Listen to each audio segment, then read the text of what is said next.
Here we go. Hello, everybody, and welcome to Public Access America's live stream. Today's date is 2021. Whew, I am off my game today. We're just waiting for Jeffrey, and I wanted to say hello to everybody before he got here and check everything and make sure everything is okay. You can go ahead and comment in the live chat if you want. If you don't want to, just tune in and have fun. We are now on Red Circle, which is pretty exciting to me. And we have new distributions, new goals. I want to say thank you to everybody. We needed 1,000 subscribers, and honestly, we had that day one. So thank you for that. That really helps get the word out about the show. So much love. And now we are working on a 500 listeners an episode threshold. So if you could do that, that would be great. If you could help us out, if you could subscribe over on Spotify or Apple Podcasts, Radio Public, the Stitcher Smart Radio app, Amazon Music, Audible, or any of the number of other podcast um, platforms that you love. Tell us which ones you listen to. And thank you, by the way, to Podcast Addict for featuring us for so long. That's so cool. I'm having such a great time with these podcasts. Inspirations Beyond Disabilities. That's a great episode, by the way, if you want to go ahead and check that out. We're having a new episode out this coming Thursday, so feel free to listen to that and catch up. Really great conversations, not necessarily about disabilities or blindness, but we go beyond that and let people know that we're just normal people, just like everybody else, because we are. there's a there's a thing going around wondering what you should call handicapped people, disabled people, and it seems like it's not disabled people having this conversation, but it's able-bodied people telling us what we should call ourselves. I call myself low vision because I think it's the best descriptor. Personally, to me, disabled is a big range and people want to know what your disability is, and you can say blind and they can question you about it. You can say that you're partially sighted and then you're dismissed because you're not blind.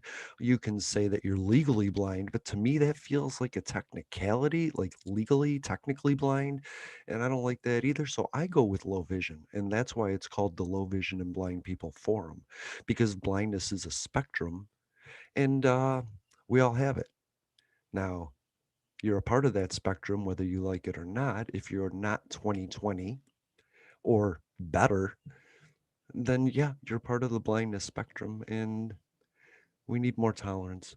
Also, big news, Adam Gonzalez from Adam Has a Beard podcast is going to be joining me for some live streams every Thursday to talk about metal music, metal, rock, alternative, and punk.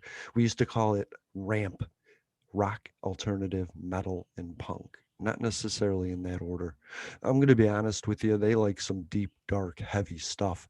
And I'm more of the pop punk sort of guy. So I can't wait. What we're all going to do is we're all just putting songs in a list, and we will be discussing them. So if you're into rock, if you create metal, punk, alternative, I would love it if you went to Facebook, the Unsigned Countdown on Facebook. That would be awesome to me. There it is. Okay. So thank you for that. Thank you for joining us. Go ahead and check out the live chat. Yay, Jeffrey. How are you doing today? What is up? What is up? What is up? You know, I always forget the first thing to do is check the time because we Well, always seem to go about 5 minutes over.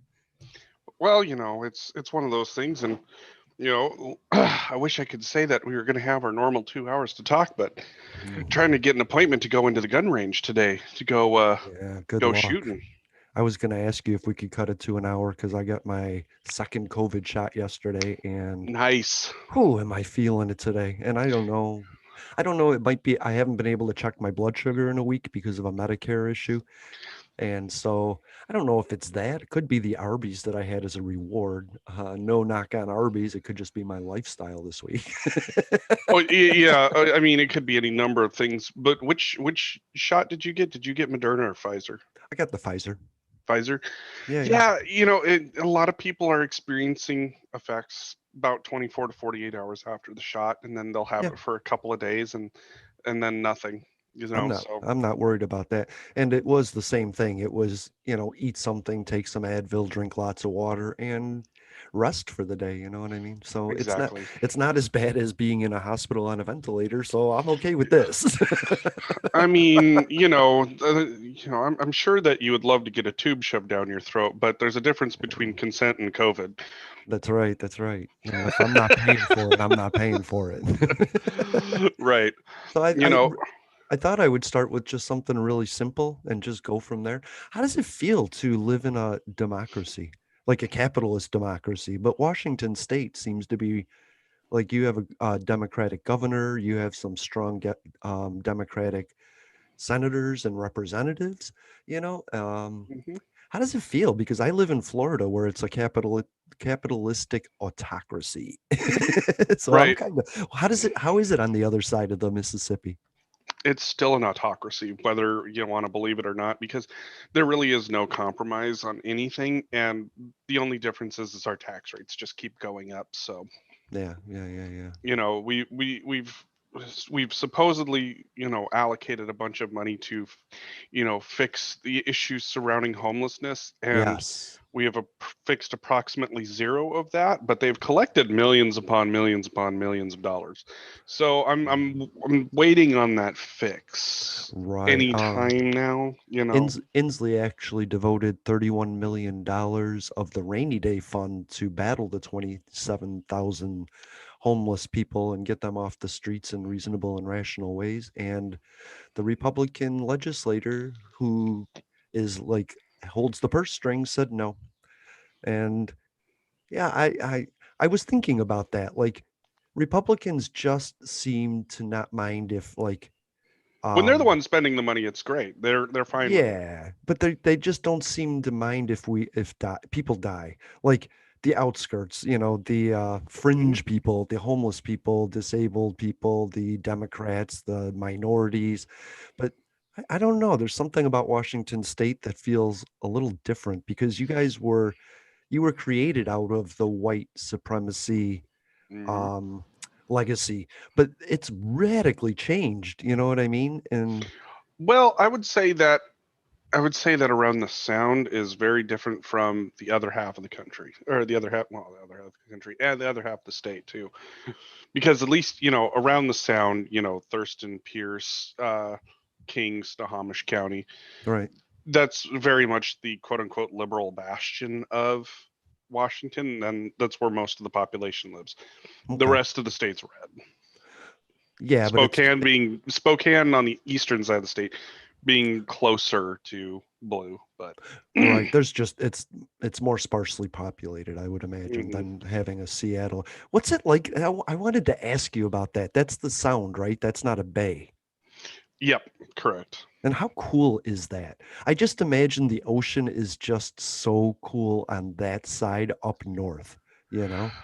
The sound itself is, I mean, it's really neat to look across and see mountain ranges because I lived up in North Seattle for a while when I was going to school, and on a good clear day, it was really neat to look across the sound to see the Olympics. But that drive around the peninsula, man, is it gorgeous! It is an amazing drive. Okay. It's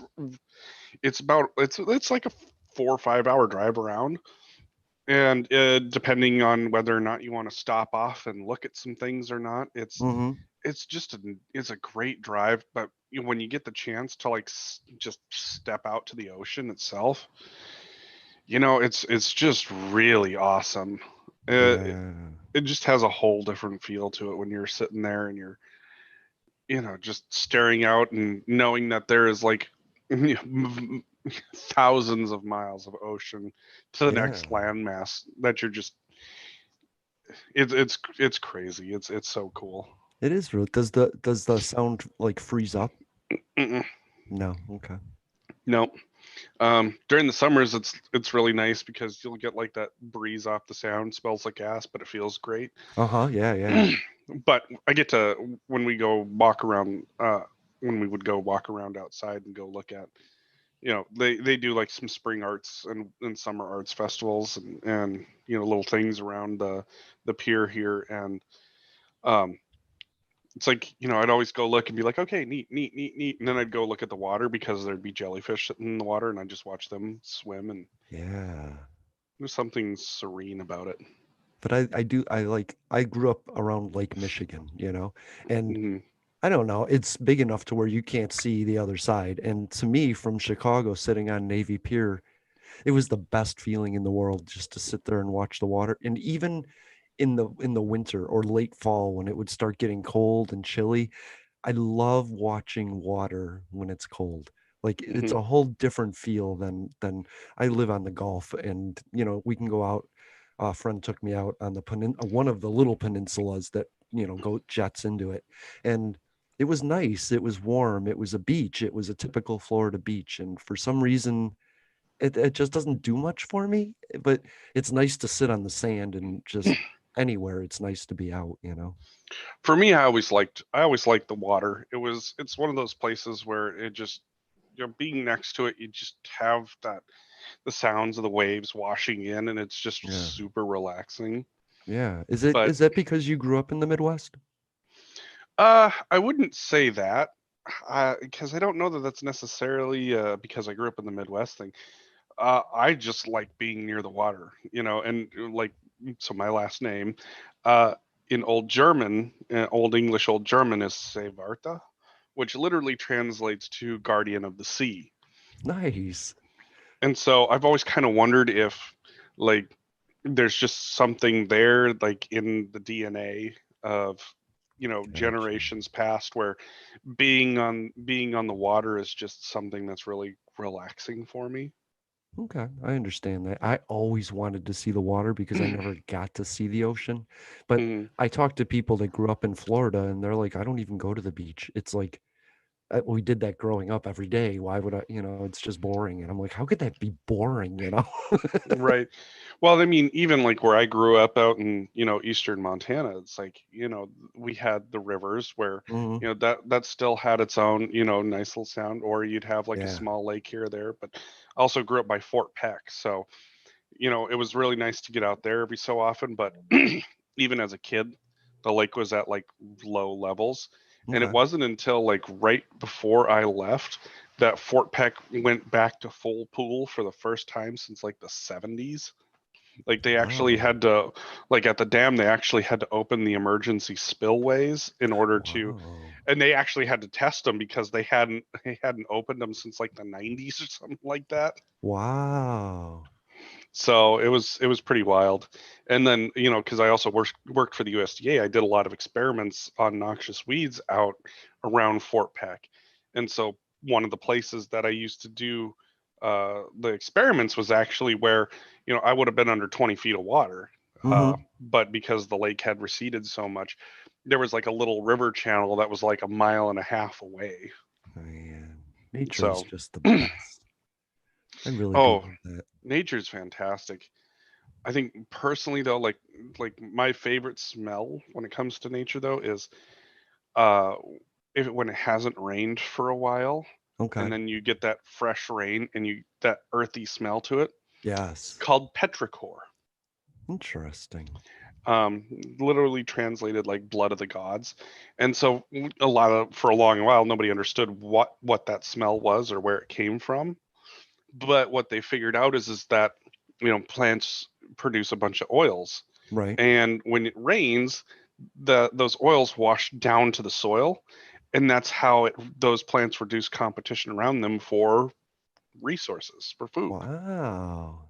And so that smell, we're like, oh, that's great, wonderful, and it's literally all these plants going, "Fuck you, get away from me!" It's a defense system, yeah. Social Yeah, distancing. social distancing for plants. Yeah, I love that because I'm in a unique spot on the panhandle. And so one breeze I get from the ocean, the Atlantic, and then the other breeze I get from the Gulf. And then Hmm. so it's so amazing. We don't get like Hurricane Michael came here, but we don't get devastating hurricanes as much as tornado watches, but just the smell right before it's going to rain is just so great here.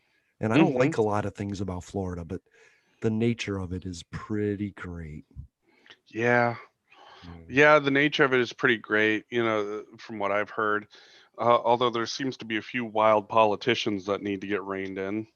And by Y- reined in, I mean thrown in jail. Yeah. Do you ever hear the story on the nightly news? Florida man, right? Yeah. That's what I've been trying to explain to people is that Matt Gaetz is horrible and disgusting, but he's that story, Florida Yeah. man, you know, and like, And also like your election commissioner now. oh yeah, yeah, for that county, right? And then Yeah. they went and they put in like candidates, fake candidates, and put them on the ballots to run against other, to split the Democratic vote. So there's a lot of scandal here, man. That's for Well, sure. the scandal is bad. The child porn and the sex trafficking. It's funny to me, like the group of people who thought that there was this cabal of pedophile Democrats. Yes. Turns out that, that finger that was pointing out needed to get reversed. Yeah, I was saying that about Donald Trump the whole time. He deflects. What's that? He reflex. What's that? I don't know what that saying is. Where what you're telling people, and so when he started calling people a pedophile, I was like, Projects. oh, oh yeah, Projects. projects. I was like, oh, this isn't good. If you're calling people pedophiles, that means you know a bunch of pedophiles and you're trying to deflect. The funniest fucking part about this is Matt Gates got outed by his own fucking Venmo. Yeah, I know. Like, dude, dude, like, have you never bought weed on the fucking street? You pay Right, cash to your friend. right. I don't know. I use the Cash App, by the way. Casey, where are you? But that's what in Florida I learned that like the younger people don't fight the system, they're finding ways around it. And so this guy, I'm not going to mention his name, created an app. If you Hmm. want drugs, you just need to know somebody that knows the app and you're taken care of. So Hmm. we work around the system here, which means nothing ever gets solved. It turns into Well, crappier that's laws. right, and that's where, like, for as much as people have bitched about the whole legal weed stuff, the things that we know are number one, like you actually get from a consumer standpoint, you get a reliable product that's not laced with stuff. Like right now, Oh, like the biggest concern out here in Washington is that street drugs are being laced with fentanyl. yeah, everything is now. And I mean, like that shit is like when I was working in the hospital system, a lot of places wouldn't carry fentanyl in the hospital Right, system. They're like, we don't have the ability to control it the way that right. it needs to be controlled. We don't have the ability, from medically speaking. Hmm. They're like, and the liability of it is too huge in the wake of the opioid epidemic. It's just like Yeah.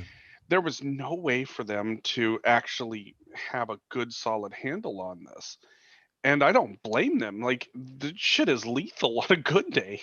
Yeah, it ranges. My first wife was a drug addict, a pill popping drug addict, and when she found fentanyl patches, she used to put it in her mouth like chew. And she overdosed 21 times in the 9 years, that she was addicted. And a large portion of that became when it was the fentanyl. Her body couldn't radically take it. Well, and unfortunately, it's like they're like counteracting that shit in order to keep people from like in the hospital. I mean, in the Yeah, hospital setting. That's how bad that stuff is. right. And so, with weed being legal here, it's like people are able to go in to get something really fucking potent if they need it, and Mhm. you don't have to deal with any of the other shit. I mean, and that's the thing is like as more growers come online, prices get cheaper. I mean, it's the thing about like the whole competition of it is at least now you have a reliable and a safer product than I ever Oh, did agreed. growing up. Or Agreed. because at least when my parents were growing up, it was still just fucking ditch weed. You know, Right. I remember a guy coming home from Tennessee and he's like had bags and bags of just weed that was growing on the side of the road. And 2 days of trying to clean that stuff up, all we found was like thousands of bugs on the ground. You know what I mean? And Right, not very exactly. good weed. No, and you had to smoke like, an entire fucking Yeah. joint in order to get anything, That was what my parents, that's what my parents grew up with. Whereas, for us now it's like, I can take a hit and I'm good I'm good for the Right. evening. That's what's crazy is like I see on the dating apps, hey, come smoke me out or smoke me out. And I'm like, I do one hitters. I don't smoke out. Like, you know what I mean? Like, right. Right. It's like if I have to sit down and smoke a whole bunch, Yeah. then I'm not getting my bang for my buck. I Right. just want to take a couple of hits and just be chill for the next few hours. I had a buddy that he would roll blunts. Yeah, I really loved him. But when he rolled a blunt, he would be like, "Here you go." And then, he'd take a couple hits, give it to me. I'd take a couple hits and I'd be like, "Thanks." And he'd be like, "No, we're smoking the whole thing." And I'd be like, "No, I don't need to waste weed like that. Like, you go ahead and waste your weed that way. I appreciate you getting me high. I'm not going to take advantage of that by taking more than I need." Right, and that's just it is that with Yeah. the availability that's out there now, and the number of shops that are out there, like being able to walk in and say, hey, I'm not looking to get myself baked, I'm looking for some pain management. They're like, hey, we got you, so Mhm. here's a list of things. Or I know people that do it, use it for anxiety. I know Yep. people who use it because um for example, I've had a couple of friends that have gone through cancer treatment, and Mm. their appetite has just been trash and they need to eat Yep. something. That's me. they're like they're like, all right, this is what you need, this is what's going to get your appetite going, Yeah, my calm your depression stomach. my depression when I lost my wife was I didn't deserve to live, so why eat? Because if I didn't eat, then all I thought about was how hungry I was. But once Hmm. I ate, I remembered everything else. So my body says, "Don't eat." But when I get high, I'm like, Pizza.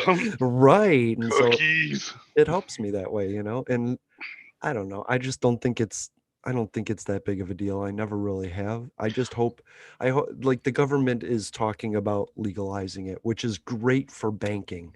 But I don't Hmm. they're also talking about putting a cap on it. And like we talked about, I think last week was like, no, that's not good. Like No, and it's one of those things where it's like what the feds need to do at this point and just legalize it and allow states to decide whether or not they're going to allow for mhm, legal shops to take place or not. yeah. Because you've got a bunch of red states and blue states that have already legalized it. The only thing that's missing is the ability for these companies to have access to banks And interstate delivery. You know what and I mean? interstate delivery, and allow the states to work that out. What states can trade with each other, or Yeah. even if it's just like on a producer level, it's like, hey, if you're going to meet Washington standards as a producer, these are the things that you have to do, X, Y, and Z. Oh yeah, yeah, yeah. That's just it. Um, but even then, at least here, they have, a liquor and cannabis board, and they actually go out and they do inspections. So I mean, there's going to be a short-term issue where you're going to have a bunch of very individual state laws that are going to not necessarily contradict each other, but make the What trade a little bit more difficult until yeah. everybody kind of starts to get to actually work together and say, all right, what makes sense, what makes sense from a grower standpoint, what makes sense Yeah. from you know interstate standpoint. But isn't it the you know government's job to like butt in before anything is going on? Before anybody knows anything, they do a study with some guy that's unrelated to it, and then that's the facts, and now we're regulating it this way. I wish the government would just stay out of it and watch as it grows. And like I always say, policy comes from the ground up. And so I would Mhm. love it if growers created policy. That's And my thought on the matter is that it yeah. needs to be growers that need to do it. The states, like I said, the states are going to have their own regulations, and then Hmm. once it's legal from a federal standpoint, then growers can come together and determine what's going to be the best. Because growers don't want people getting sick off their product. I mean, No. that's the reality of it, and those are things that have to be looked after and taken into account. Yeah. But I've So, heard even seed trade, you know what I mean? Like mhm. that has to be regulated in some agri like the Department of Agriculture or the FDA, right? One of those two would have to regulate. USDA is what it would be if you're Is it? going to do like as a crop thing. Okay. I mean, it could you if you're gonna so if you take it off the drug list, then the FDA wouldn't have any say in it anymore. That's From there would awesome. be a USDA issue because Okay. there you're dealing with agriculture and crops. So Because that's who essentially, would it's have how to you would talk.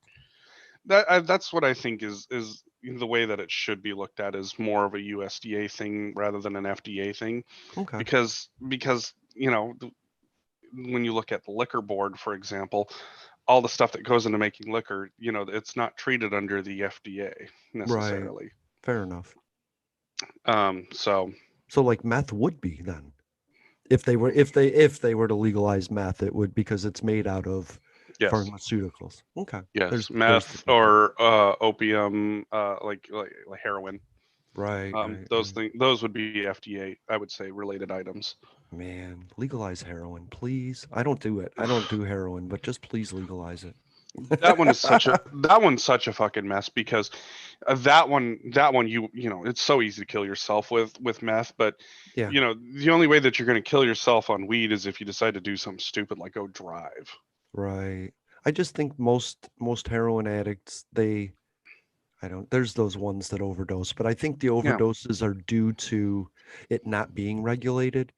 I don't know. I don't know. I Well, just I mean, heroin functions a lot differently than, like what we talk about with hmm say weed or mushrooms or right, acid, right, because, with opium, like it would be easier to correlate it with opium than it would r- be because with opium, you still have, you have the same effect as heroin, but there's a regulator within the plant itself right, regulating chemicals that you end up passing out before you kill yourself.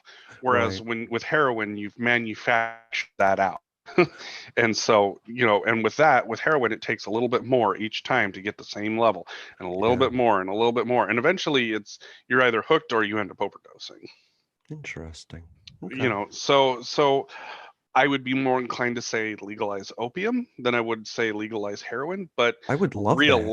realistically, looking at all these countries that are legalizing drugs and then treating, you know, drug addiction as a mental health Yes. Right. epidemic is really where it needs to go. Yes. Um, But stabilize the situation first and then work on that. mhm.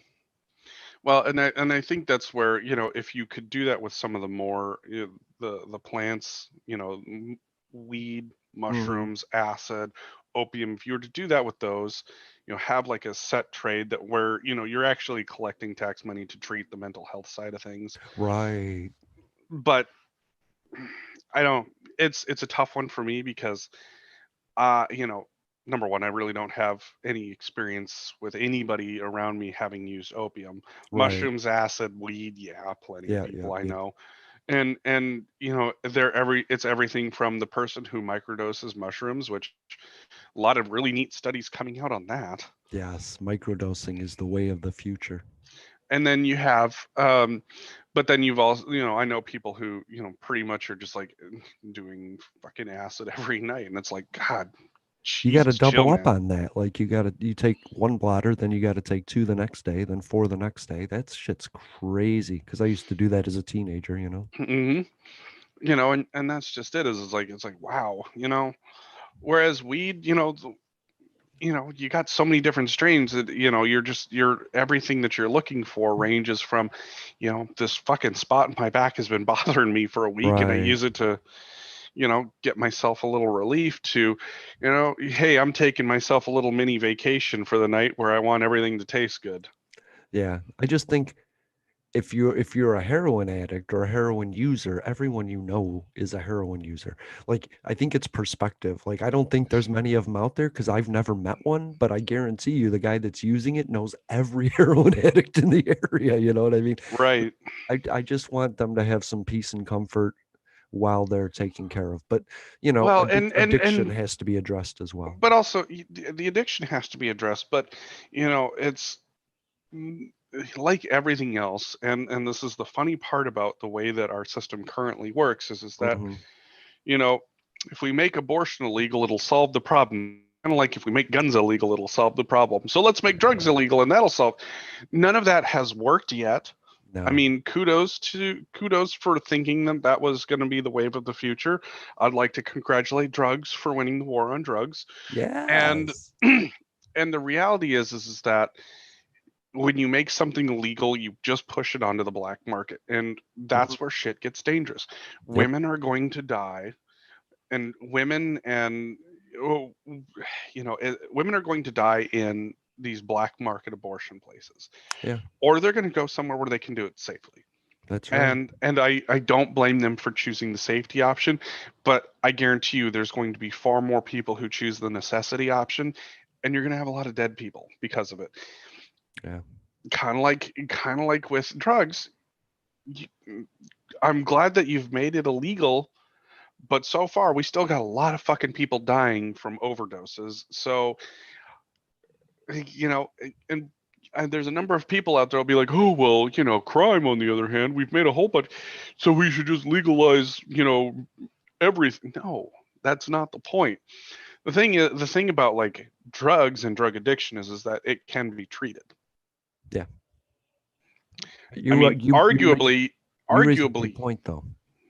arguably, things that other things that people do could be treated. Hmm. What is the root cause of theft, for example? Right. That's Is the it point. is the root cause of theft the simple enjoyment of stealing something? Because that's, kleptomania is a thing. Oh yeah. Or is it the fact that somebody's fucking hungry and they're going to do what they got to do to put food on the table for themselves or their family? That's right.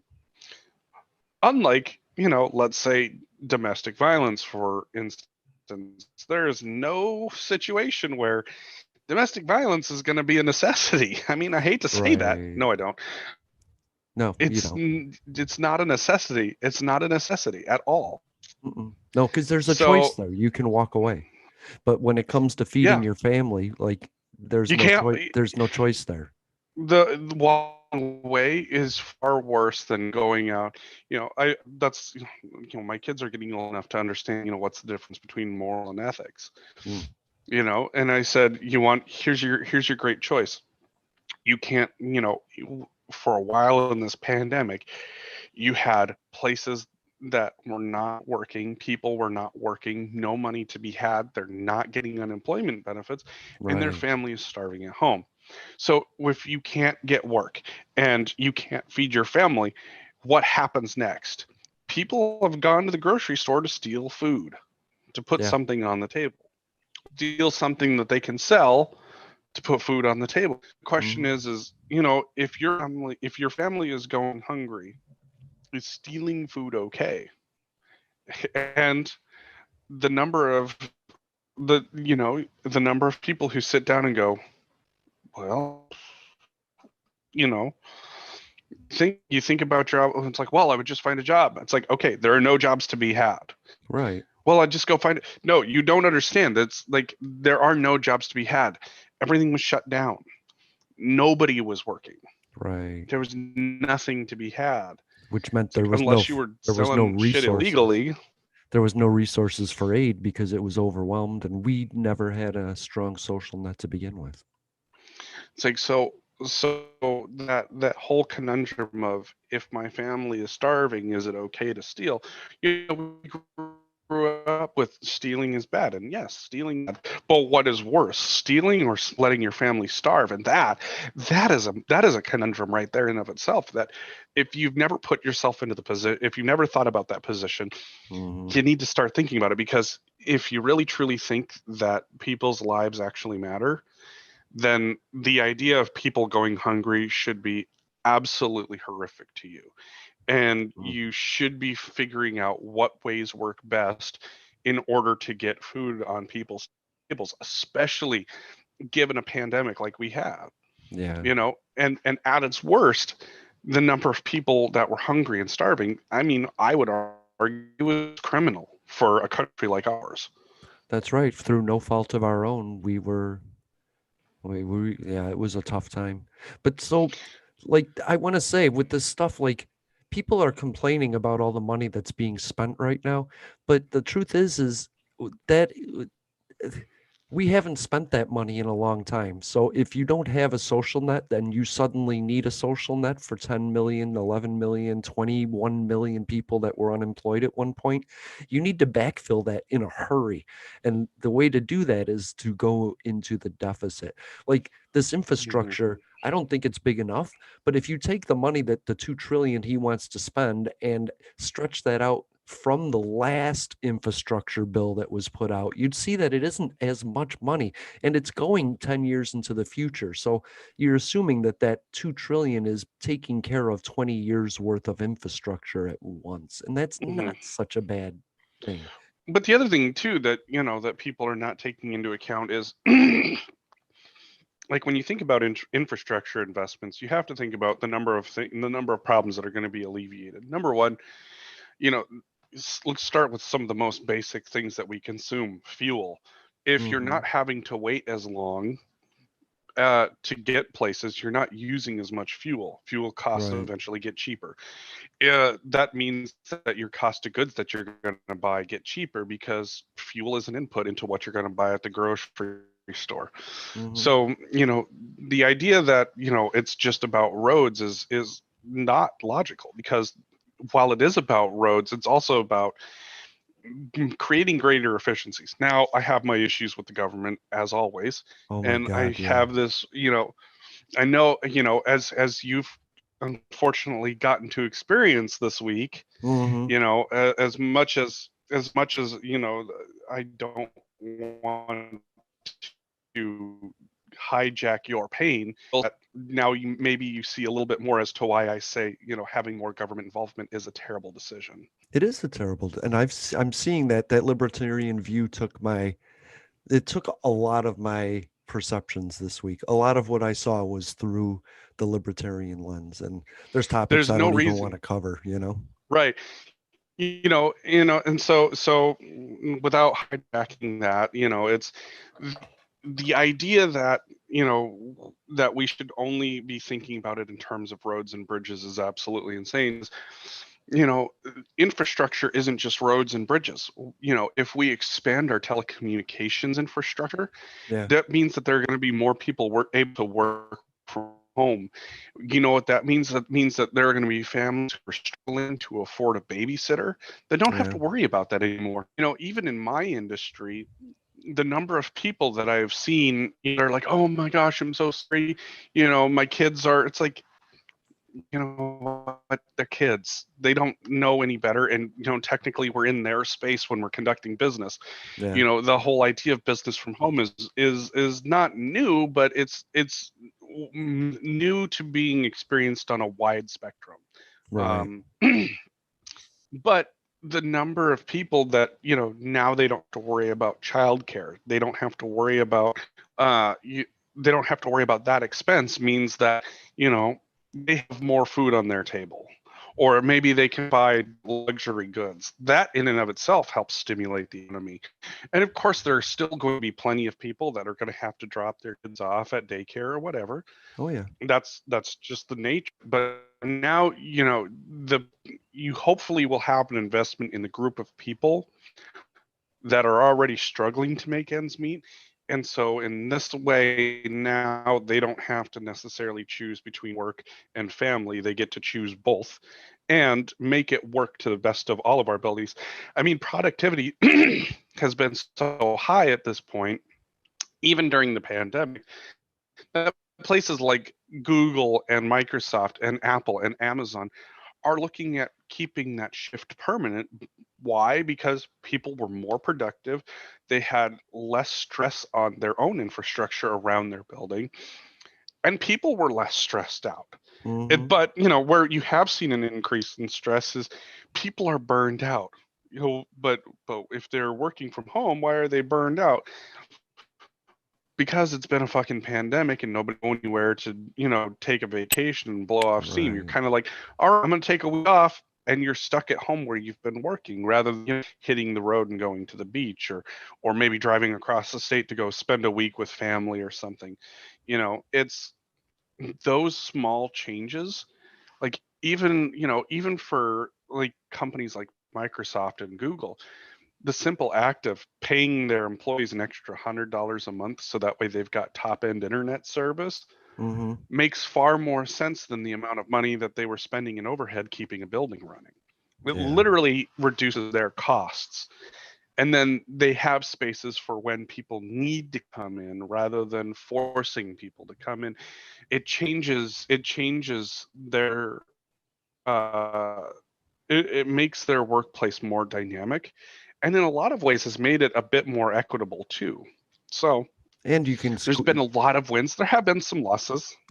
And you can what? you can squeak more hours out of that person. You can there a person working from home, I've noticed, seems to be more on call than when you can just walk away from your job, you know what I mean?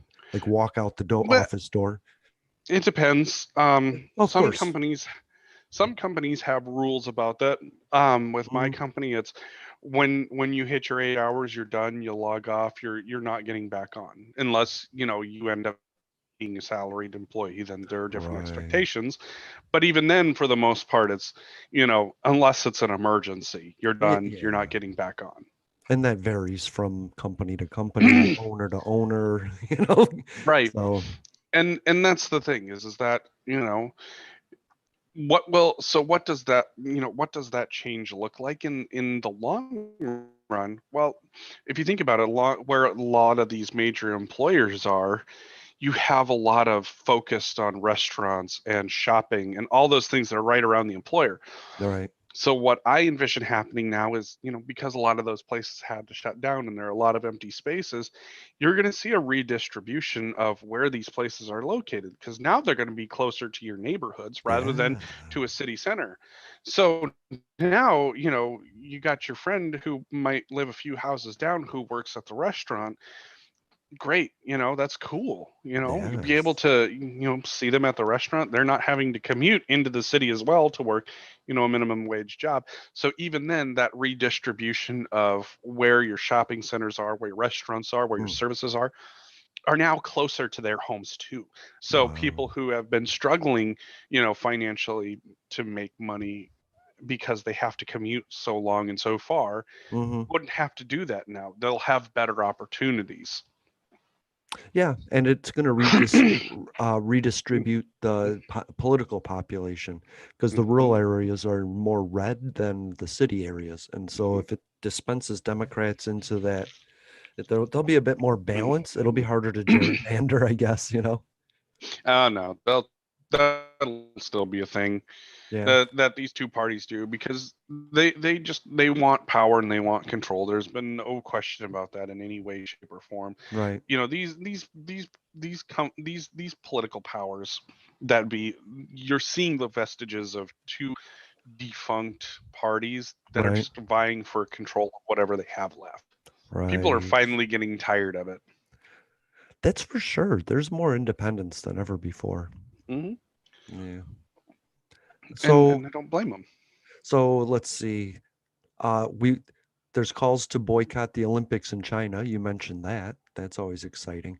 Or they're suggesting that collusionary tactics of creating a corporate tax, a global corporate tax, where all the countries get together and say this is the flat tax that we're gonna. So it's not a race to the bottom, says Janet Yellen, Treasury Secretary, and that's all fun stuff. Is there anything you wanted to cover? Oh, wait, I'm Oh, sorry. You mentioned fentanyl too, and George Floyd had three. I don't know what it is. I don't know the measurements, but he had three, and that's enough for an overdose, but it contributed, it didn't cause. So, whatever you want to talk about. oh. So, looking at the trial there, what you've seen is a bunch of people saying, the way in which that he was restrained would have mechanically restricted his breathing, overdose or not. Right. What you do have to take into consideration is that yes, um, because he was high, you have this issue of when people's muscles get relaxed, there is that struggle of, use a little bit more labor. So add in the force of Hello? lost you on that one. You can listen to Public Access America on Spotify, Apple Podcasts, A TuneIn mess. Radio. Sorry, you blanked out there. Yeah, yeah. Everything went south there. Yeah, yeah, yeah. Sorry about that, but yeah, I know what you're saying. He was fine. He wouldn't have died if there wasn't a knee on his neck. And that's the thing though is that I think I mentioned it last week on the podcast is that there was a case in El Paso that pretty much plays out the same way, and it was like Right, 2016 or something like that. right. And basically, as the data analyst, my brain goes, okay, so you've had two people that have supposedly been on drugs and have been kneeled on, and they are now dead because of that. Is it the drugs or is it the officer? It's like, well, here's my thought. They were breathing fine on their own with the drugs in their system. Mm-hmm. So what changed? What was the catalyst? Exactly. Well, so far it looks like the catalyst is, being mechanically restricted from breathing.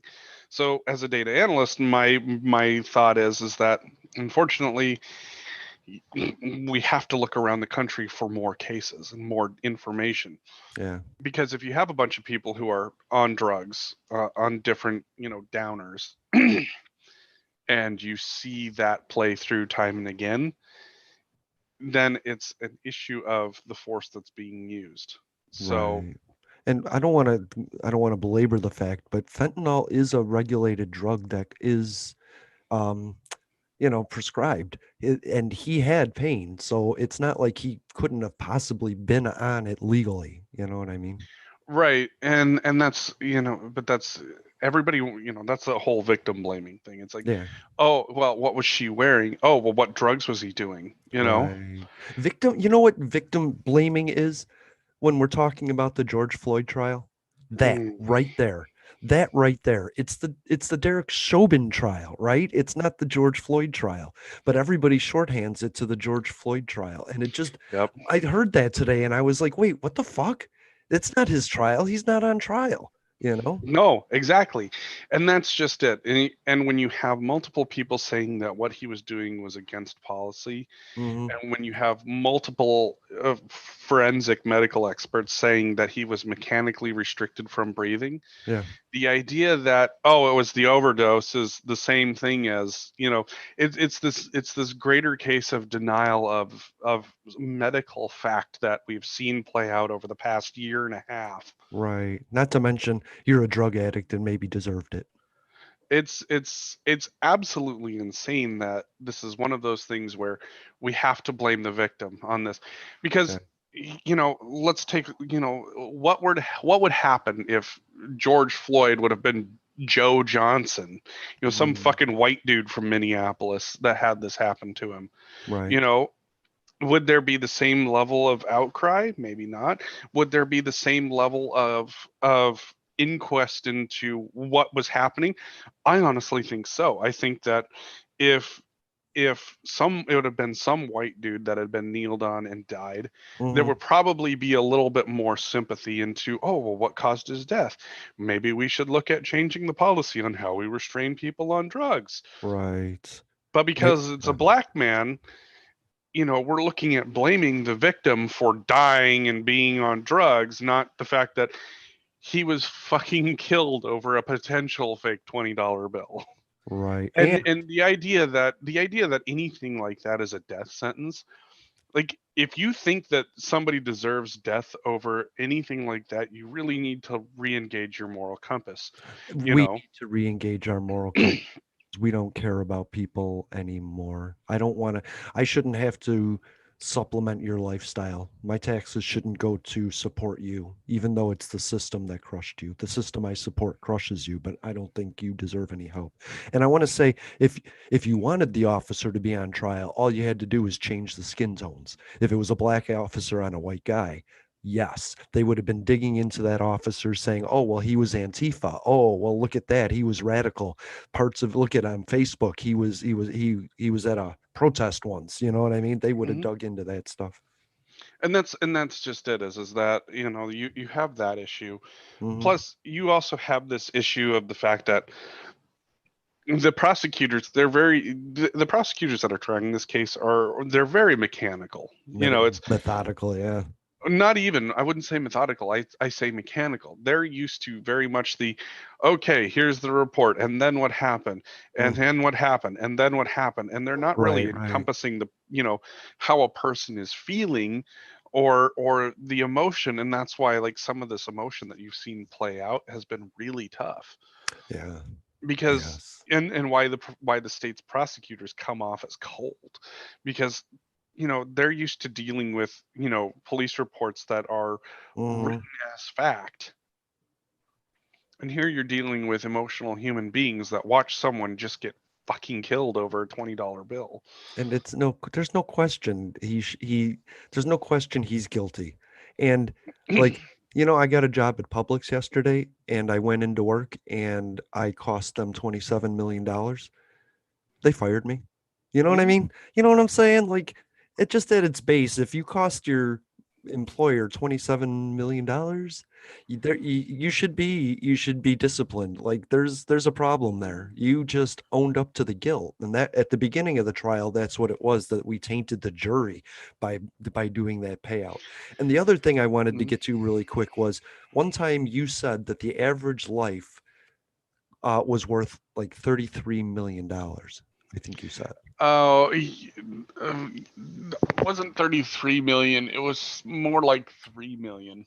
Oh, okay. Because I was going to say, isn't that racism in the slightest form of offering a black man $27 million for a life that's normally 33 million, but 3 million? Wow. Okay, that's good. Yeah. Yeah. And so, no, I would have to look at one point. It was, they had, the estimated average productivity of a human life was something like $3 million or something like that over their lifetime. Wow, that sucks. Um, so that, yeah, it's not exactly fantastic, but it's Mm-mm. it's one of those things where, we the valuation of a human life is really something else. The fact that, you even have to consider it in terms of dollar amounts should be a bit disconcerting to most people. Yes. But when it comes to, like, the different realities of why, when it comes to the whole settlements, and it really is a struggle in that regard, because you know 3 million doesn't seem like a lot, but when you think about the memories that you have with your family members, the ones that you might be close to, Hmm. even some of the ones that might have fallen away from you, that's tough. The pain and suffering that has been caused, a lot of the times when you see settlements like this, it's not just because that person's life is valued at $27 million. It's that it is the cost of what it's going to take somebody to learn from their mistake and to make sure that Hmm. it doesn't get repeated. Yeah. The pain has to, unfortunately, the pain has to be financially hard enough to make people understand that if you don't change this, the next time it's going to be more expensive, because you obviously didn't learn your lesson. And that's where the struggle is. But The amount of isn't that a government trick because they're using taxpayer dollars to pay it? that's the worst part about it, is that the city's insurance is going to pay that out, is what it's Okay. going to be. because But then because their rates are obviously going to go up if there's no fixing the problem, if they didn't show that they changed. yep. Which is why, without knowing what the settlement with the family was, at a minimum it needed to cost policy. Like, Yeah. they had to change. They've got to look for some significant reforms in their policing, Yeah. and the money is to make sure that they understand that if you do this again, it's going to hurt even more. Right. But it shouldn't hurt the people of Minnesota. You know, Shouldn't. it shouldn't. But that's the reality of these Public issues servants, right? regarding the way that police are allowed to maintain themselves, which Yeah. is why now you're seeing states start to repeal qualified immunity. I hope so. I hope they do it at a federal Colorado level too. did. Looks like Maryland, they overrode the governor's veto. Nice. There was one other state that did too, and I've heard New Mexico maybe. I think New Okay. Mexico. I mean, that's great. And that's and the more states that do that, in the it's going to hurt a little bit in the long run, not in the long run, in the short term, but Hmm. in the long run you're going to see a shift in tactics. Yeah, of course, of course. And, somebody being guilty, but coming from one side as opposed to the others, a guy can still be exonerated if he did what he did in the course of his job. If he was being shot at and shot at somebody else and killed them, the it's going to come out, right?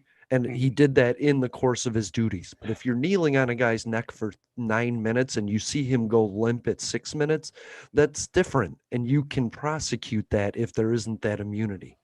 Mhm. Exactly. That the tough part about officer shooting is that when you're not sure who you're up against, whether or not they've got a gun, Mm-hmm. that is a long, deep conversation to have. But what we see time and again is that plenty of dudes that look like me don't end up dead on their fucking face. Mm. Okay. I think plenty of guys like you do. I just Oh, don't get me wrong, there are people that do, I just but think they're a lot poorer than you or me yeah, or even me. You know what I mean? I don't but think I the don't think number of times, but when you look at the news, the number of times that some white dude has had a shootout and gets to walk away from it, Oh, whereas agreed. some black dude who didn't even have a fucking gun on him ends up face down on the street. Yeah. Like that in and of itself should tell you enough. Like When something's got to change. when a 6-year-old black kid goes to court because he picked a tulip at the bus stop in North Carolina and needs a coloring book because he's bored at his own trial, there's an issue. There's an issue there. Yes. Right. But I also, and I don't want to, I'm saying it's radically disproportionate. Like I am saying Absolutely. more black people definitely get shot, but I'm also going to say that there's a media trend of um, showing that more Oh, absolutely. sensationalized. And I mean, nobody's going to pay attention if another white guy gets shot by cops, But I especially if get it's a Florida man. You know what I well, mean? that's just it. But we also have seen too, you know, like today there's going to be, around the country there's white lives matter protests that are going to take place. It's fucking stupid because they don't. There's just as many white people as black people that are homeless, and you don't give a fuck about them. That's my point. Nobody cares if a black guy and a white guy and a Latino guy all get shot if they're homeless. Nobody gives a No. fuck if they die. Nope. That's the thing. And Mhm. it's terrible what's going on all the way around. But part of me wants to tell black people like you're not struggling alone.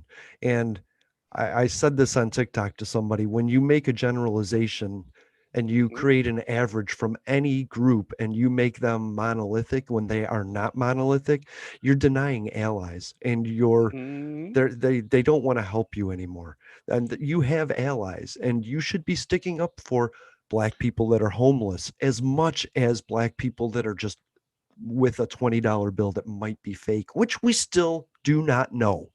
Right.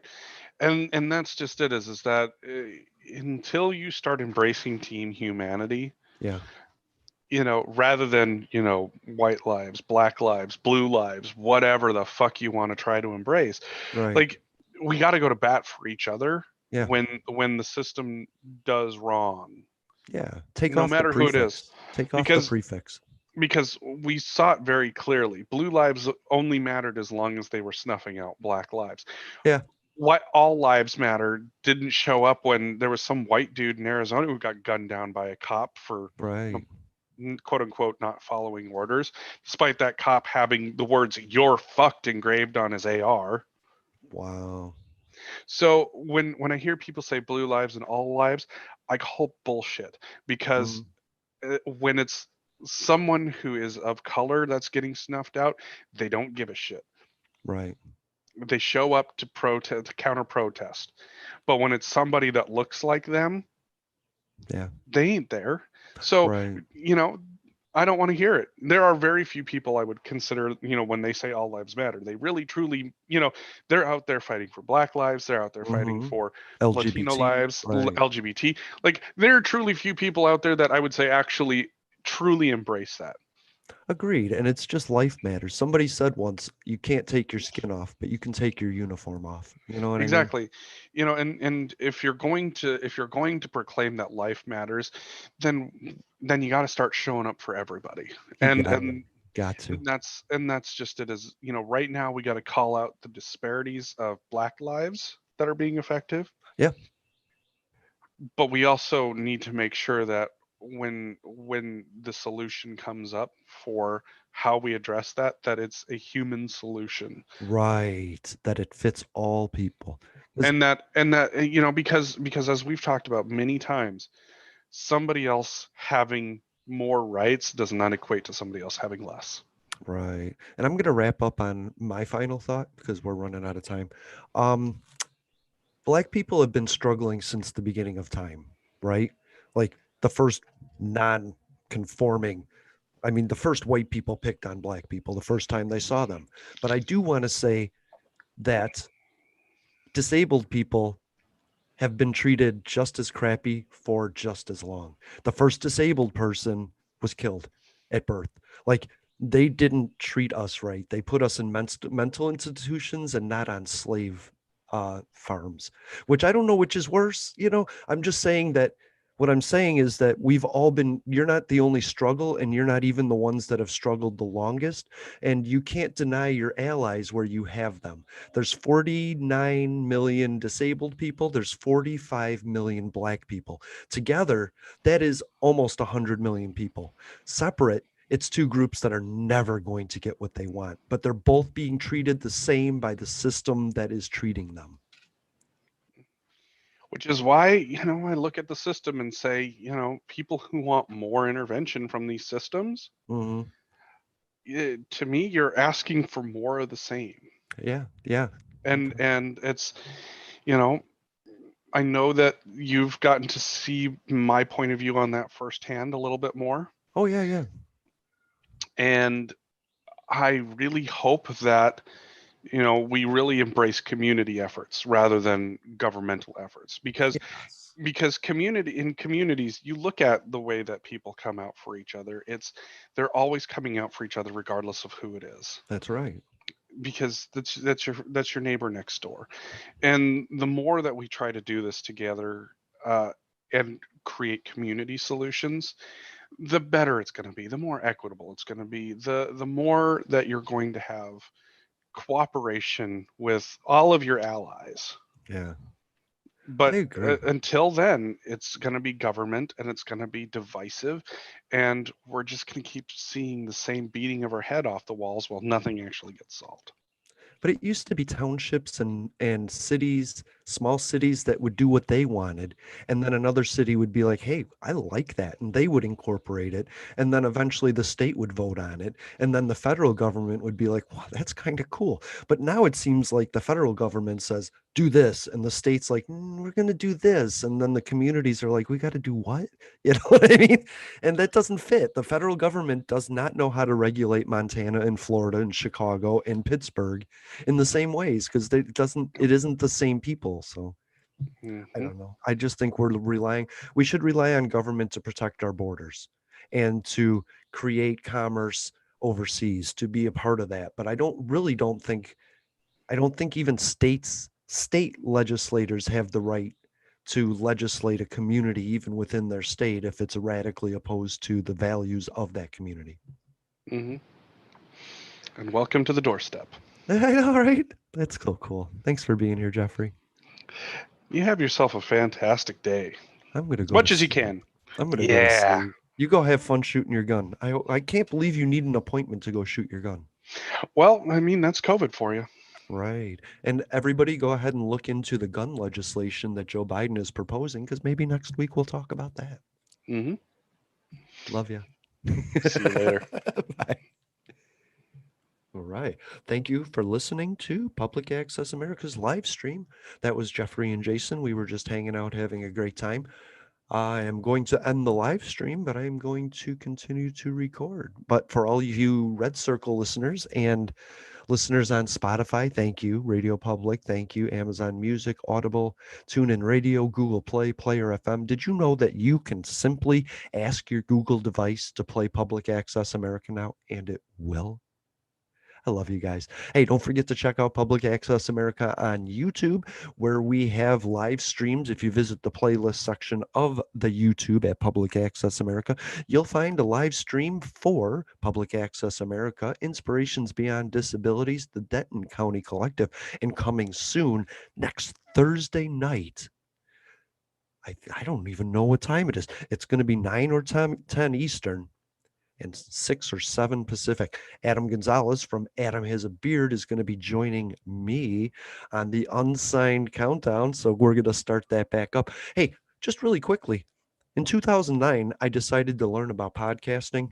And in 2011, we started the Unsigned Countdown with Tony Leonardi and then Adam Gonzalez and then an array of characters. And you can listen to that back catalog. It is awesome. It is really great. Go look up the Unsigned Countdown. It's also, since we've moved it to Red Circle, it's everywhere, just like Public Access America, Inspirations Beyond Disabilities, and the Denton County Collective as well. You should also go check out Adam Has a Beard because I love my brother. A brother from another state. But thank you for listening. You all have a great day and go get your shot. Don't worry